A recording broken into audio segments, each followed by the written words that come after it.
Hello everyone. So welcome to a fresh lecture on the topic Filter Structures 1.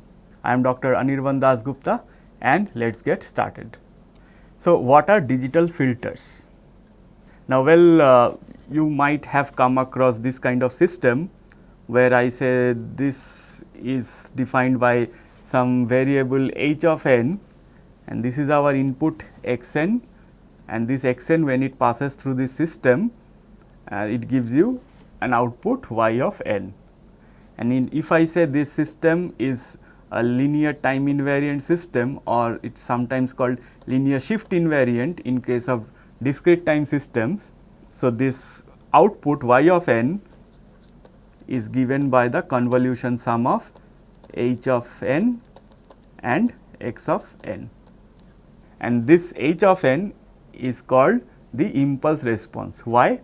Because if my x n is equals to delta n, then y of n will be h of n, or in other words, this is the response when the input is an impulse response. Now, based on this impulse response, there are two forms of filters. Now, what are filters, by the way? So, filters are anything which is altering the nature of the signals in terms of frequencies, like the frequencies content, like the amplitudes of the frequencies in the input signal will be altered in the output signal. So, any system can be called a filter which typically alters these. So, it is not about the frequency content, but basically the amplitudes of the frequencies. So, digital filters can be categorized into finite impulse response filters or infinite impulse response filters, or in other words, if this is finite, then it is called an FIR filter, and if it is infinite, it is called an IIR filter. So, FIR filters, by the name you can guess that the impulse response is finite, that is, it becomes 0 after certain points. And of course, below 0 I have kept it as 0, assuming that this filter is a causal filter. Causal filter means the input will not depend, or the output will not depend on future inputs. It will only depend on present and past values of inputs, and hence h of 0 is 0, h of n is 0 for negative values of n. So, this is a type of non-recursive filter, that is, there is no feedback. The output will depend only on the current and past input values, and this makes the system inherently stable. Why? Because if you see the Z domain, so Z domain is a polynomial in Z. So, you can see there is only one pole at Z equals to 0, and that is within the unit circle. So, FIR filters are inherently stable, and this is the generic representation, or the representation of the FIR filter in time domain as a difference equation, where in frequency domain it is a polynomial in Z inverse. IIR filter, on the other hand, the impulse response values can go to infinity, not can go, but they definitely go to infinity, because if they do not go to infinity, then they will be FIR, and again at the right side, that is positive infinity, but at the negative side I have restricted them to zeros to make it a causal filter. But if there are non-zero values for n less than 0, it will not be a causal filter. That means you cannot implement that filter in real time, but of course you can do a non-causal filter in offline modes. So, the output in IIR filters will depend on past, present values of input, but also on the past outputs, and it will use feedback. So, because of feedback, so it may not be always stable, always inherently it may not be stable. That is, there is a numerator and denominator term for this, and for any value for which this may become 0, for those values, like these are typically called poles. So, for such values, this h of z will go to infinity, and hence stability for the poles is a factor, like whether it's within the unit circle or not, that will typically define the stability of such filters. So, inherently you cannot claim that IIR filters are stable filters.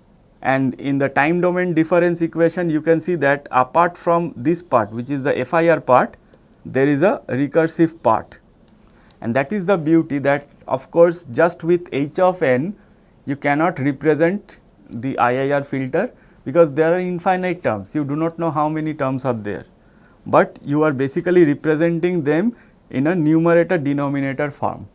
Or in other words, you know the expansion of binary negative expansion. So, if I say this part, so this is say numerator and denominator, so this is equivalent to numerator, and if I say this is denominator inverse, this power of -1. So, this is this polynomial in Z. So, this will have infinitely many terms, expansion of this negative index, and that will make this thing infinite, and that is the reason this h of n is an infinite valued impulse response. So, there are several filter structures. So, for FIR and IIR, so here we will restrict ourselves to the not design but structures of FIR filters, and typically there are 4 important structures. First is a direct form structure, the second is the cascade form, the third is the frequency sampling form, and the fourth is the lattice form. In IIR we have direct form 1, direct form 2, cascade form, parallel form, and lattice ladder form. We also have transformed form, which I have not mentioned here, but let us focus on the FIR part. So, what is the direct form? Now, instead of writing the generic form, let us take an example to understand this thing clearly. And this is an FIR filter which is represented by this difference equation. Now, how do I know this is an FIR filter? The simple trick is that there is a present value of input and there are past values of input, but there is no value of output, previous value of output. So, this makes it an FIR filter, or you can say I can easily see that the impulse response h of n is nothing but 3, and this is my 0 index, then I have 5, then I have 7, I have 4, I have 6 and I have 2. So, clearly if I see, so with each delay I can represent them as x of n minus 1, x of n minus 2, x of n minus 3, x of n minus 4, x of n minus 5. And see now this is 3 times. So, these are multiplier blocks, this is a delay block and this is an adder. So, these are the 3 components by which we are going to make this filter structure.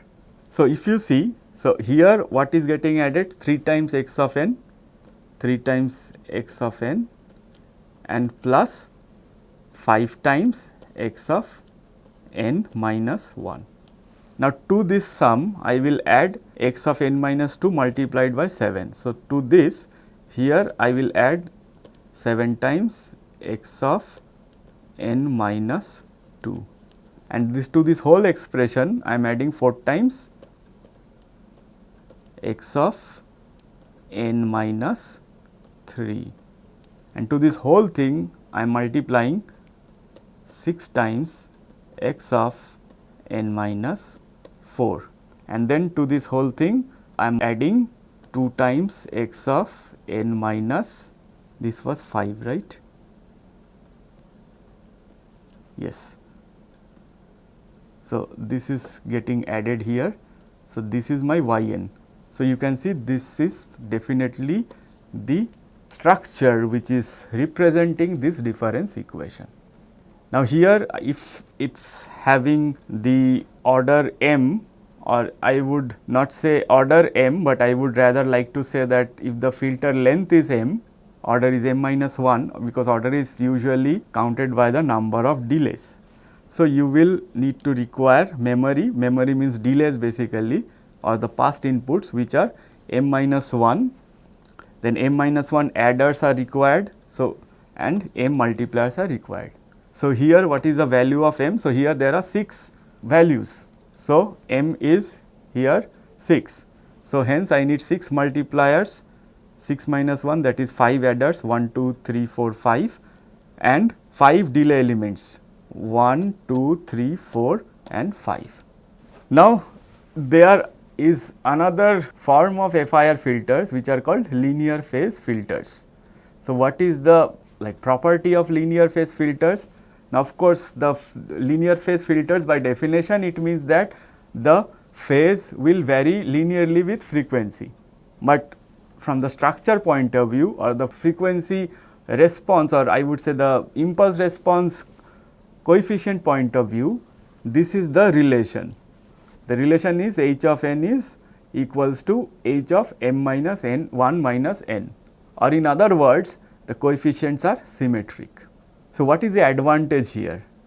So, what is the coefficient doing? It is basically used as a multiplier, and hence I can use or club 2 units, that is x of 0 or x of n and x of m minus n minus 1 with a multiplier h 0, because both are having same coefficient.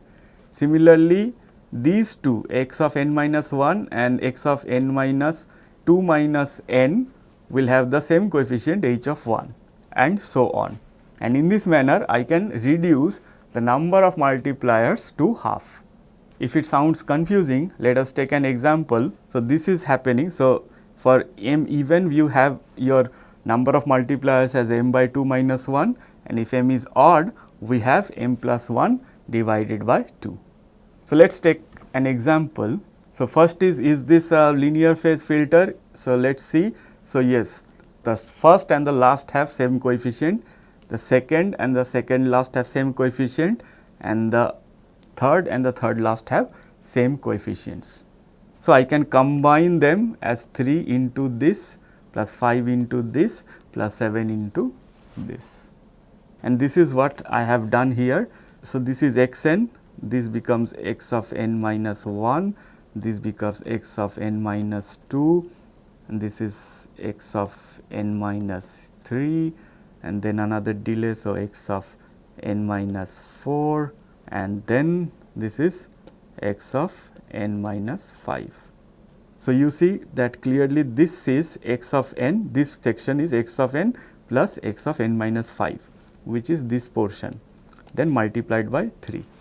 What is this portion? I have intentionally made a different color for this branch, so that it should not look like it has touched this wire, black wire, and it is basically summing the two things. So, here x of n minus 1 and n minus 4, that is these two parts are being summed, and this is multiplied by 5. And similarly, here n minus 2 and n minus 3 are summed, and then this is multiplied with 7. And finally, I am going to add all the 3. Now, this is a 2 input adder, so I cannot use single adder, so I have to use 3 adders here, and this is the output which I get. Another form is the cascade form. Now, cascade forms are typically used if your h of z can be factorized like this. Now, what is the advantage? You are getting smaller structures which can be represented maybe using single delay or 2 delays compared to a bigger structure.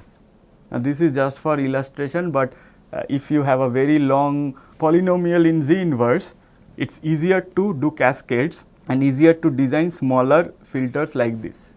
And if there is some problem in a filter, you can easily debug by checking each component separately. So, this you can easily see that this can be factorized into this, and now basically you can say this factor is H1Z and this factor is H2Z. And we know that if two filters are multiplied, they are in Z domain, that means they are cascaded. And you see this is the direct form for H1Z and this is the direct form for H2Z. The next structure is the frequency sampling form, and this is basically developed to design the filter. Now, what is a filter design problem? Filter design problem is given the specifications, like this is my cutoff frequency and this is my pass band ripple, stop band ripple. what should be the best values of h of n. And in this case, you can see that, so if I am given my frequency response, that is h of omega, so I can say that I can sample them at k at m number of points, and this is nothing but converting our DTFT to DFT. But here if you say, so this is the desired response, say I am designing a low pass filter. So, say this is my actual response of the filter, say for example. So, what will I do? Say if this is pi, 0 to pi, you can take 0 to minus pi to pi. The main concept is, so I will sample this into m points, and this is what I basically get. This is the DFT, m point DFT of my impulse response h of n. So, how do I get h of n? I get my h of n as by using the IDFT. This is the IDFT, right? And this is basically the design problem, that is getting my h of n from my h of omega.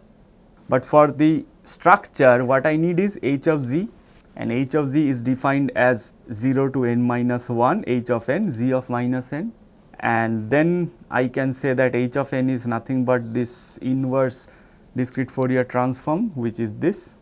Now, what we will do is, we have two summations, we will interchange the order, and if we interchange the order, what we get is basically we get this multiplied by this. So, now if I see, this is a GP series, this part is a GP series, and if I try to solve it, I get this 1 by m comes here, and this will be this is the numerator 1 minus z power minus m divided by 1 minus e power j 2 pi k by m z inverse. This is what I get, and hk is there.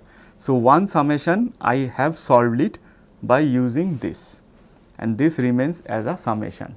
Now, what is the use of this? The use of this is that, so what is this? This is an all the multiple poles are there at m. So, this is an m order filter with m poles. So, this is basically, you can easily draw this direct form structure, and this is cascaded with a parallel bank of filters, of m filters, where if you are directly given the responses in the form H0, H1, H2 up to Hm minus 1, you can directly use this structure. So, this will be a parallel filter bank, and in this parallel filter bank, basically you are using this as a delay, like this is the basic form, and then this is cascaded with this filter, that is 1 minus z power minus m by m. So, if you know the frequency desired frequency response, or in other words, if you know the values of h of n, even if you know the h of n, you can easily find h of k, and then you can directly use this to find the efficient structure. And here if you see that these are basically like responsible based on the desired frequency response. Now, another form is the lattice form. So, what is a lattice form? What is a lattice? So, lattice is used in solid state physics, which is basically the building block of a bigger structure. It is like the tile, say you have to do the floor tiling. So, you have a unit tile, that is called a lattice, and using that unit tile you make up the whole floor. So, similarly, we will make a small such structure which is called the lattice, and that will be replicated by placing or cascading them in series. Now, to understand the concept, say we have a sequence of FIR filters, and this is the form h of z, which is some polynomial a m of z, where small m will vary from 0 to m minus 1. And what is m minus 1? It is a polynomial in z inverse, that is 1 plus, these are the coefficients alpha m k z power minus k, and for simplicity this is a 0 of z is 1. So, the unit sample response of the mth filter is h m of 0 is defined as 1, and other values like h m of k is equals to alpha m of k. So, for mathematical convenience, we have alpha m of 0 to be 1. So, what do I get now? Now, basically we have yn is x of n, and this coefficient is basically considered to be 1 for simplicity, or I would say that h of 0 in this case is designed in such a manner that its value should be 1. So, the remaining terms can be written in this form. Like, let us take a very simple case study. We have m equals to 2. So, this can be represented as yn equals to x of n plus alpha 2 1, putting m equals to 2, alpha 2 and k is 1. So, alpha 2 1 x of n minus 1 plus alpha 2 2 x of n minus 2. Now, how do we proceed? So, this is what we got in the previous slide. So, this is what I call is our lattice, and this structure is that I am splitting the input x of n into two signals. First is called f0n and the second is g0n.